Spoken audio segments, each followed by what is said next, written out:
ভাতের চালের লাড্ডু। আজকে আমি ভাতের চালের লাড্ডু করেছি আর অনেক দিন পরে আপনাদের মাঝে ফিরেও এসেছি। আসসালামু আলাইকুম, কেমন আছেন সবাই? মাশাআল্লাহ, এটা টেক্সচার কিন্তু অসম্ভব সুন্দর হয়েছে। ভাতের চালের লাড্ডু করার জন্য ভাতের চালটাই লাগবে আর সেটাকে আমি নিয়ে নিয়েছি আর ছোট্ট একটা পাতিলে আমি এটাকে হালকা আছে অর্থাৎ লো টু মিডিয়াম হিটেই এটাকে ভাজতে হবে একটু সময় ধরে।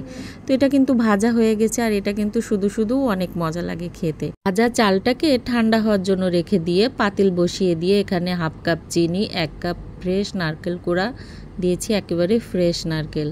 তারপরে দিয়েছি খেজুরের গুড় 1 চামচ, এটা দিলে ফ্লেভারটা অনেক সুন্দর আসবে।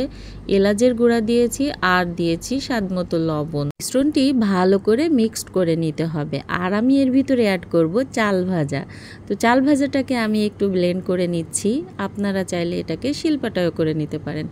1 চামচ গুঁড়া দুধ দিয়েছি যাতে আরও স্বাদ বেড়ে যায়। আরও স্বাদের জন্য দিয়ে দিলাম কিছু বাদাম, হাতের কাছে যে বাদামটাই থাকবে সেটাই দিয়ে দিবেন। তো এই যে গুঁড়া করা মিশ্রণটি আমি এখানে দিয়ে দিব চাল ভাজার, আর অবশ্যই চেষ্টা করবেন এটা ধীরে ধীরে দেওয়ার জন্য। 1 চামচে দিলে গুঁড়াটা নাও লাগতে পারে।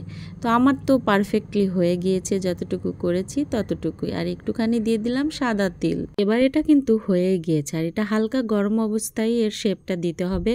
আর এটা কিন্তু আপনারা নর্মাল ফ্রিজে 15 দিন পর্যন্ত রেখে খেতে পারবেন। আমার বাসায় তো তৈরি করে 15 মিনিটও যায়নি। তো যাই হোক, কেমন হয়েছে অবশ্যই বলবেন। সবাই ভালো থাকবেন, সুস্থ থাকবেন। আল্লাহ।